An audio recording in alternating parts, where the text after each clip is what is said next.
Hi everybody and welcome to the Dawn Jarvis Show. This is the show where I speak to and about business owners, professionals and entrepreneurs about who they are, what they do and why they do it and how they manage their own health and well-being.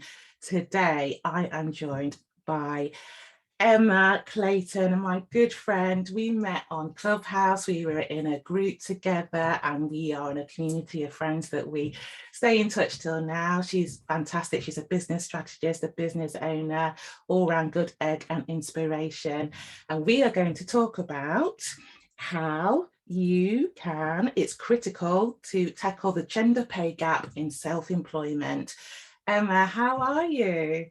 I'm really good. Thank you. Thank you so much for having me. What a lovely intro. Thank you. It's so good to see you.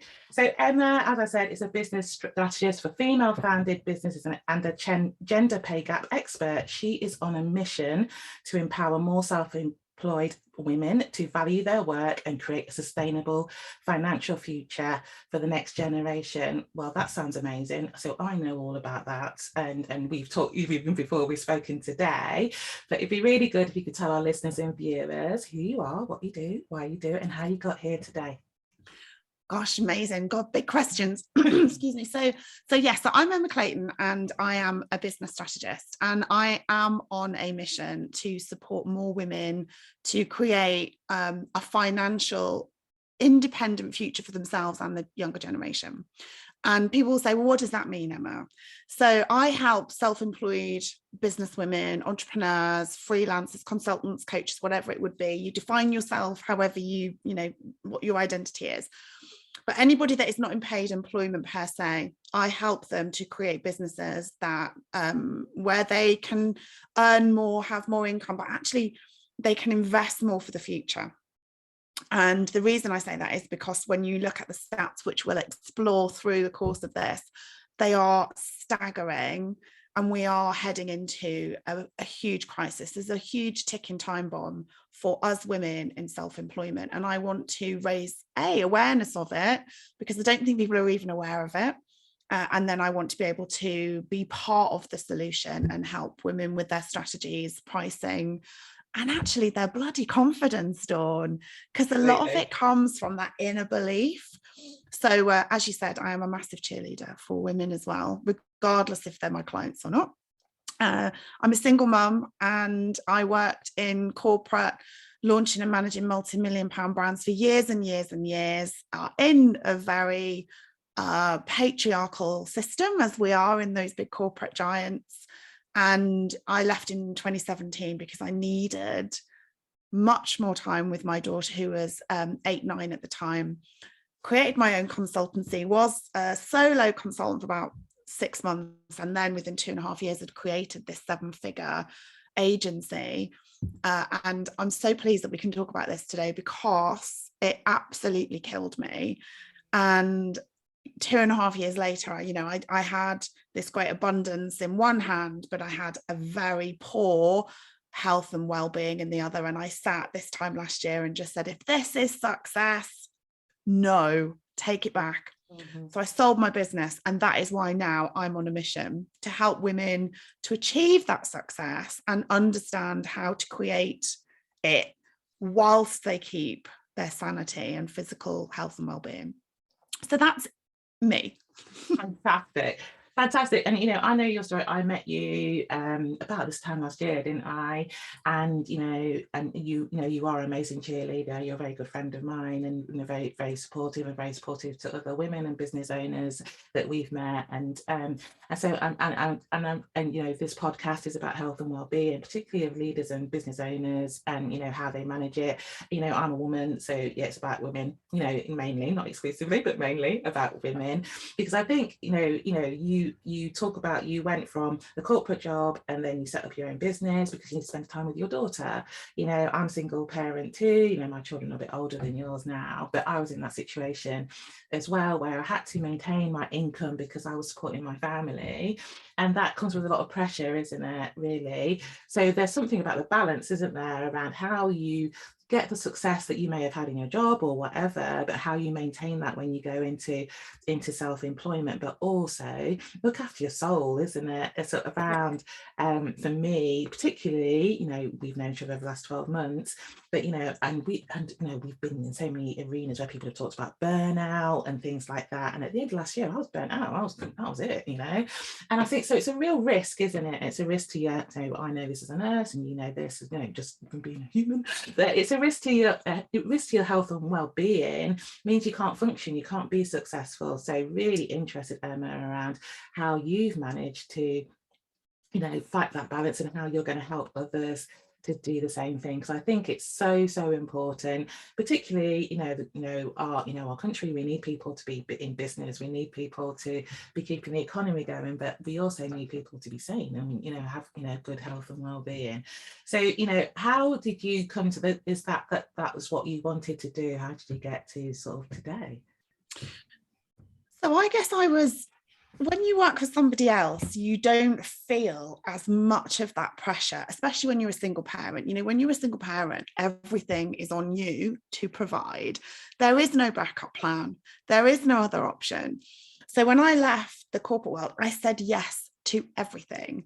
And what I now know when I look back retrospectively is that I was in this real sort of scarcity, this fear of not being enough. So I said yes to everything. Sometimes I said yes to like poor paying work because it was, you know, somebody wants me to work for them. This is amazing. And then eventually, you know, we started to, as we became an agency, I had an amazing ops director come in. We worked brilliantly together, and, you know, we really positioned ourselves up as leading experts. So, you know, I've never really had an issue with doing that. What I then couldn't get out of was feeling like I had to work every single second of the day, forgetting that I was working more in the agency than I ever was in a corporate job. And I was traveling the world, you know, I had an amazing job I'll always be very grateful for. But it was, I was like double hours. I was probably doing 70, 80. I mean, I forgot to even look at my daughter for probably about 6 months of lockdown, the first lockdown when everything stopped. And just this whole fear, just fear. And it's only since it's happened that I've had the last year. 2021 for me was all about, you know, if you're going to have a word of the year, it was all about rebalancing and like peeling off the layers of, well, who am I and why do I behave like that? And why did I do that? Because it didn't serve me well. So it's a bit like a catapult. I had to almost go back, be really introspective, work with different people to uncover where this fear was coming from and where this, you know, innate feeling of always having to be busy, you know, what was I running from? What was going on for me psychologically? And I've unpeeled all those layers and I've really got hold of who I am. And one of the best pieces of work that I did was around positive psychology, which I know a lot of people go, oh, think positive. And that's what I thought. But actually it isn't. It's all about like going away from judgments and fears and shame and what will people think, and like sitting with yourself and saying, well, who am I? What am I great at? What is my mission in life? Who are the people I want around me? What are my boundaries? And you come into it with this real positive, these are the things that make me feel good, these are the things that don't. And I just worked through that last year, to the point where I actually then decided to become a coach in it because it was just so powerful. And I could see that it was another weapon in my support system for these women, because if you don't believe it, or you've got bad habits or bad beliefs, or, you know, you're in that kind of scarcity that I was in, you know, you're not going to achieve what you want to achieve, either because you don't believe it, or B, because you're going to do it in the wrong way like I did. So I then qualified so that I could then, you know, take people on that path strategically, but psychologically as well. Yeah. So it taught me a lot, Dawn, taught me a lot. And I'm in such a great place coming into 2022 now, like really clear about who I am, who I'm with, who I help, you know, and it just feels amazing compared to where I was last year, where I just was covered in all of this societal expectation and judgment and bleh. Yeah, and I really love that you talked about, you know, positive psychology, and it's not pop psychology, it's positive psychology. And I really like what you said about, you know, who am I, what do I do, what am I good at, who do I help, and, you know, how can I do that in the best way. But I think we have to give because it's, you know, like you talked about judgment and society's expectations of us, particularly as women. And single moms as well. Yeah, It was always like, absolutely. why are you doing that? You should be at home with your daughter. Yes, And I was thinking, well, hang on, am I not absolutely. being a role model? No, So no, all but of that, like yeah, shaping people's frowning and yeah. And to do that, and then to do that in power rather than in fear. So I really like that, sort of like do things in power, because that's the best you're offering the best to whoever needs it, rather than doing it in the scarcity model, which is like which I felt like when I was in my corporate job. It's just like, I need to do this job because I earn a lot of money and I need to pay my mortgage. And it's sort of like, but what can you do using the skills that you have that can do the same thing? But what I wanted to talk about was a little bit about that fear, and I've had this and over the last year, particularly because last year was my first full year in business, is oh, can I buy the mortgage? What can I do? What's the best model to do that? What is the best thing to do? And I know that you help people with that, don't you, Emma? yeah. And I think it's all about, again, it goes back to who are you? What do you love? What makes you skip out of bed in the morning? What do you dislike? So you and I talked about social media. Like social media is the devil of a business owner, because we just feel, we do the scroll, we see everybody, you know, doing the dancing and the pointing and we just go, oh my God, I'm not doing that. I'm so rubbish. Or I have to do that. And we're on this hamster wheel.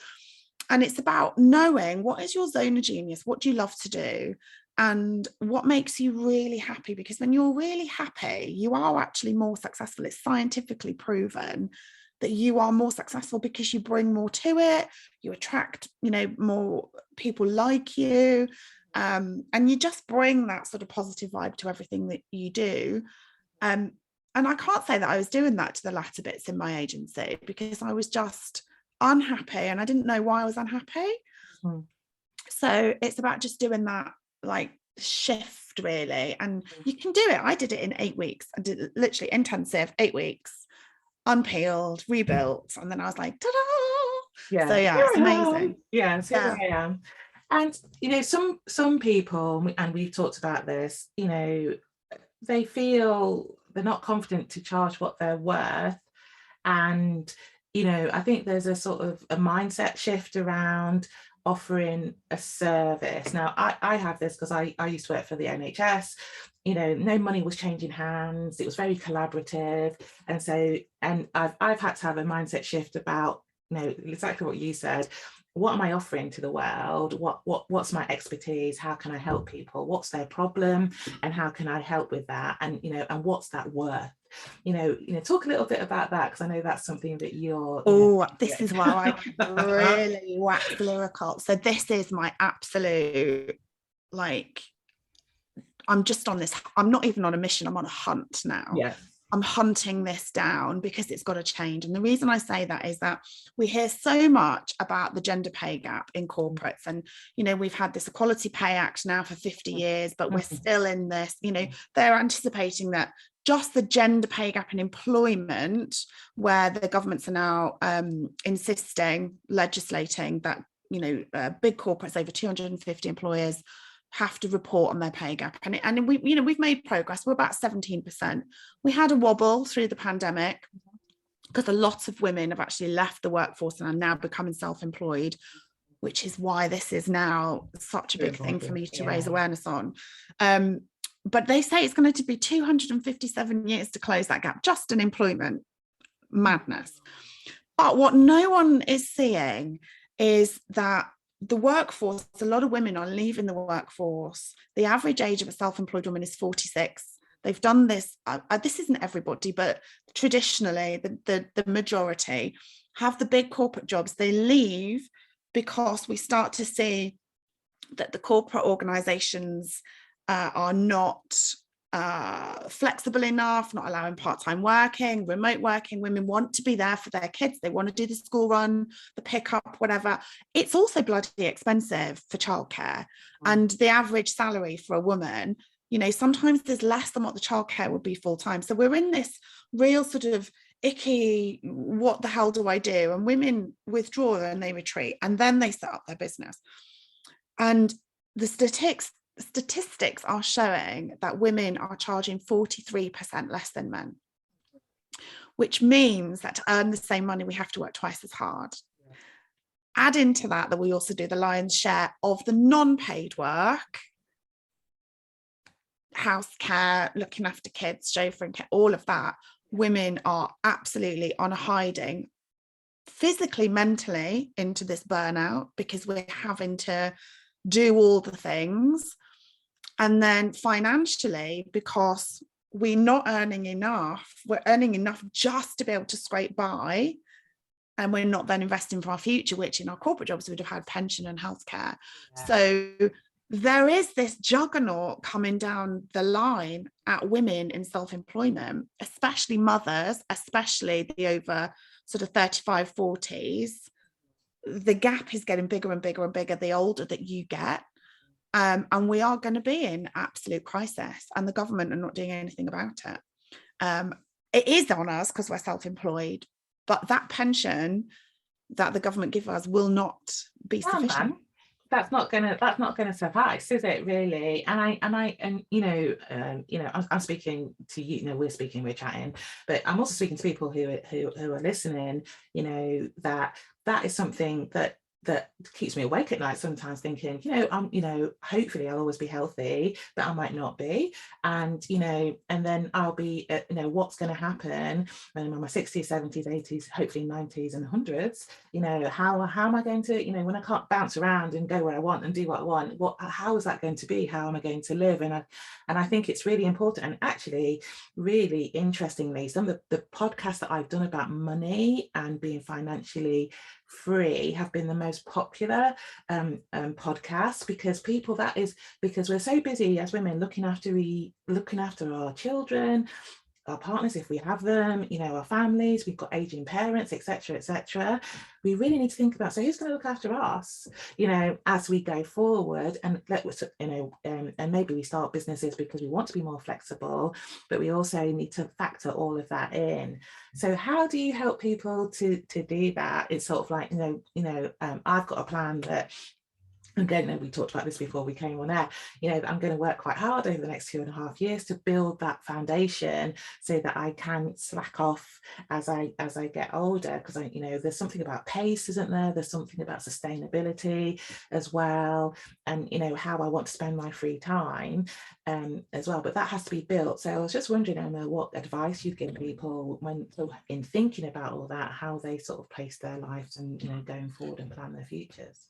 That is an amazing question, and that is definitely what I can help with. And I think, you just said you work hard. Like, I am a very hard worker, and we all say work hard because we were brought up in this system where we had to work hard, especially if we were in the corporate job, because if you worked hard, you got noticed and you got promoted. And as a woman, you had to work even harder to just be at parity. For me, it's now working smart. So as women, we're very busy. We've always got, 1,000 tabs open in our brain. You can generally tell those women because they've got 1,000 tabs open on their PC as well. We're always flitting between, and we don't then get time to think about all of this stuff around, well, what is it that I want to achieve? And then working out, how do I get there? What we do is we then go onto social media, or we go into different communities and we go, oh, they're doing that, they're successful, I'm going to do that. Oh, they're doing that and they're successful, oh, I'm going to do that. Oh, and I'm going to go over here. And then actually what we don't do is align that to ourselves, and we just spin and we're confused, and we work harder and harder and harder, and we don't see results. So what I do is I take people off that centrifugal force that, the online space creates within you. And, we just very simply look at, well, where do you want to be? And how do we break it down? And I've done that with so many people, and they go, is that all it takes? I'm like, that's all it takes. That's it. Yeah. It's really, really not difficult. But we're surrounded by things that are, shiny objects that take our eye off the ball, and we're constantly changing. I was that last year as well. I forgot who I was as I entered the online world. I forgot everything that I almost knew and could bring. And it was only last year I reflected and was like, what the hell? Yeah. This is nonsense. I know more than most of this. I'm staying true, and I'm going to help more women to stay true. And I think the other thing that I would say is that, when you're pricing yourself, I see this so often, it's my bugbear. Like, I've almost got a standard social post response when I see it, copy and paste in, that people say, I just want to earn what I earn in corporate, so how do I price it? And it's like, stop. No, because you're not in a corporate job anymore. You're still a slave to that system that didn't work for you. What you need to do is look at, what results do you provide, and then work backwards. What is somebody willing to pay for that? And that is what men are really good at. They're really good at going, I'm this. As women, we have to feel like we are totally perfect and amazing and the best at everything we do to even consider pricing ourselves remotely near what a guy would do. Whereas the guy goes, I'm just going to do that. And if they don't like it, then I might, I'll see, just won't work with them. Whereas women, we're more inclined to be, only when we know absolutely everything about a subject do we believe that then we can charge these prices. And it's like, no, flip it over. I have got a free pricing and how you position yourself masterclass if anybody's interested in it, because we can go down that rabbit hole, but they're very welcome to go and watch it. It is eye-opening. It's only 45 minutes, but already lots of people have watched it. They're messaging me saying, just by changing their prices around some of the suggestions, they're making thousands more. If I can help everybody to do that, every woman, then I've done my job already. But it's not just about the money, it's about doing it in a well way. But actually, if you know how to work smart, you keep your well-being with you intact, because the work hard philosophy kind of doesn't work. And I really like that. It's about working smart. And I totally hear you about being in a corporate job. I was saying to my niece, when I started nursing, we weren't allowed to sit down. We weren't allowed to look like we weren't doing anything. We had to sort of like look like we were working, regardless of whether there was anything to do or not, because that's was the culture.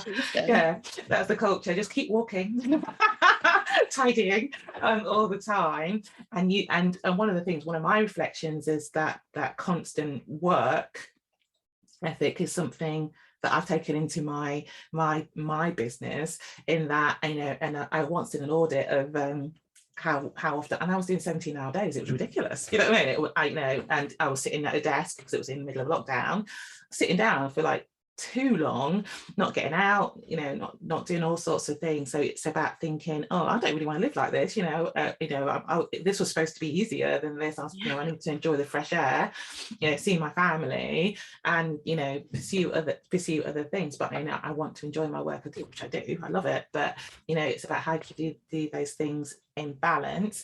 The details of your masterclass will be in the show notes. I think that'll be really useful for our listeners. And I also wanted to say that I know one of the things you do is give people, provide space to have those thoughts, provide the time and the attention, I guess, to sort of like think about, what do I want to do? What do I know? How do I want to do it? What are my goals? What are my intentions? How we're going to do that. And I think that's very important, because I think I really liked your thing about the centrifugal force and that, I call it the hamster wheel. You're saying, keep going. And it gives just work hard enough, it's going to come. And it's but you have to have a strategy. You have to have something to do. And I do believe in the power of positivity. If you set those intentions and you work towards those goals, your body, your mind will do those things that will make that happen. But you also have to be very mindful of you as a holistic person, because you, Emma, me, Dawn, we're not just business owners. We're mothers, we're family members, we're all sorts of things as well, and that's all part of the whole, and it's really, really important. So this podcast is about health and well-being of business owners and leaders, leaders and, you know, busy people really. So, and I always ask this of every one of the guests, you've talked about it a little bit, but how do you manage your own health and well-being, Emma? You know, what are the strategies that you use that our listeners and viewers might find helpful? So I didn't always do this, and this is why I sort of crashed into a wall. So what I have really learned to do, and I can see a massive difference, is there are 3 things that I do. The first is that I give myself a break. I work around my week. So I put in my personal commitments for the week, and then I work around those. I've also started to understand what my working pattern is best. So I tend not to do lots of early morning things. I'm one that works probably later into the evening. So I work in the best way that I work. I take time out to walk my dogs every day, because actually the best ideas I have are on dog walks away from my desk. It gives me space to think. And then what I also have done is built a really strong community. I realized that I felt very, very lonely in my agency because I was the boss and everyone was looking to me, but I didn't have anyone supporting me. And you know, when you're the boss in a company, regardless of how big or small it is, even if it's just you and a VA, they're all looking to you, and it's not that you can't express vulnerability, but you can't say, I haven't got a clue what I'm doing.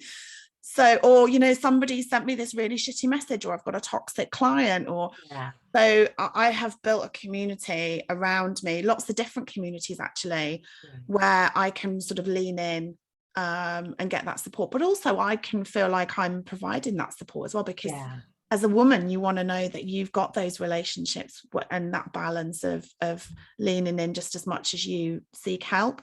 So I think and that's one thing I see a lot of business women doing is, you know, they feel quite isolated, especially the last 2 years where we've all had to work from home.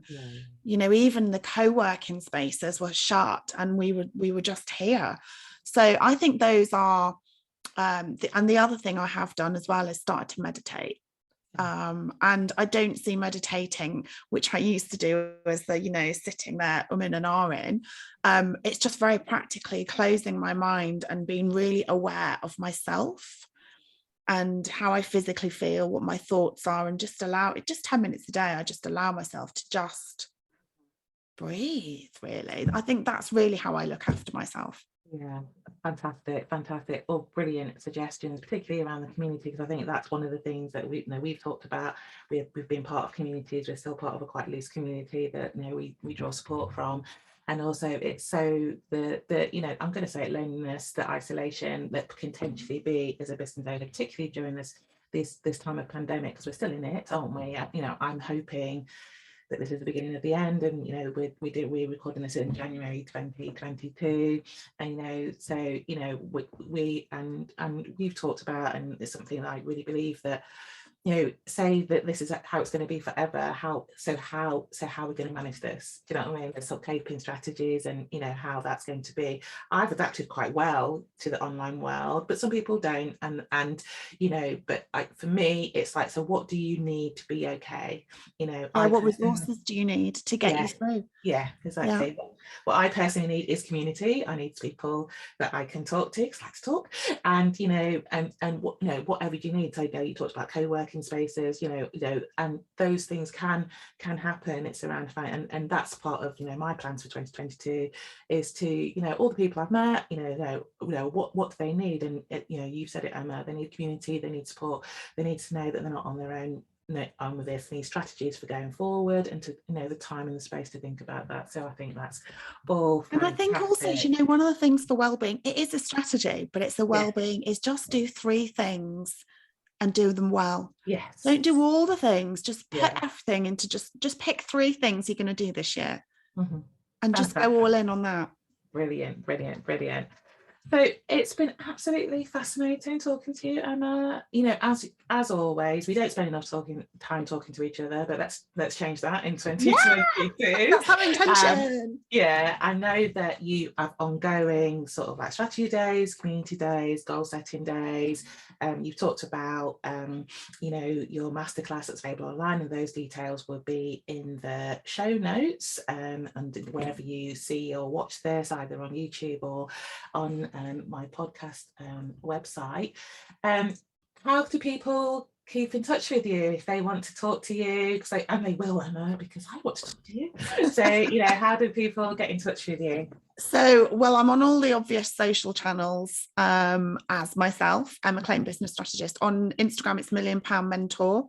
Yeah. But if you want to communicate with me, my email is emma@emmaclayton.com, or my website is millionpoundbusiness.club.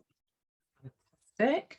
I'm easy to find. Yeah, you are easy to find. I found you really easy. Yeah, so you know, and I can signpost if anybody needs to, and that has happened actually. Someone said, "Oh, I saw something on your podcast, and I need to get in touch with them." I was like, "Oh yeah, they're my mate." Yeah. And also, I think if anybody wants any support with this self-employed gender pay gap stuff, just send them my way, because I've got some big plans with media this year, and we need to get this everywhere, because it's only when it's on the table can we do something about it. Yeah, and I really like what you said about raising awareness, because I think people don't know, they're just living their lives, aren't they, getting on with stuff, and they don't realise the unfairness of it, and they deserve more, and it's not just them, there's other people in the same situation. So we're coming to the end, Emma. It's been fantastic, as I said, and how I usually end it is, have you got one nugget, one bit of advice that you'd like to share with the listeners and viewers before we go?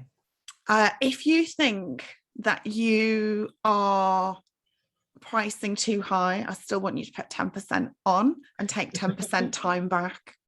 Fantastic, loving that. That's very practical, and I like the numbers, and I like the specificness of that. I'm the number queen. You are. So thank you, Emma, again. And that's it for the Dawn Jarvis show today. If you like what you saw or heard, please give us some listen, subscribe, tell other people about it, tell us what you think in the comments. Really want to hear from you, and take care, and we'll see you soon. Take care. Bye-bye.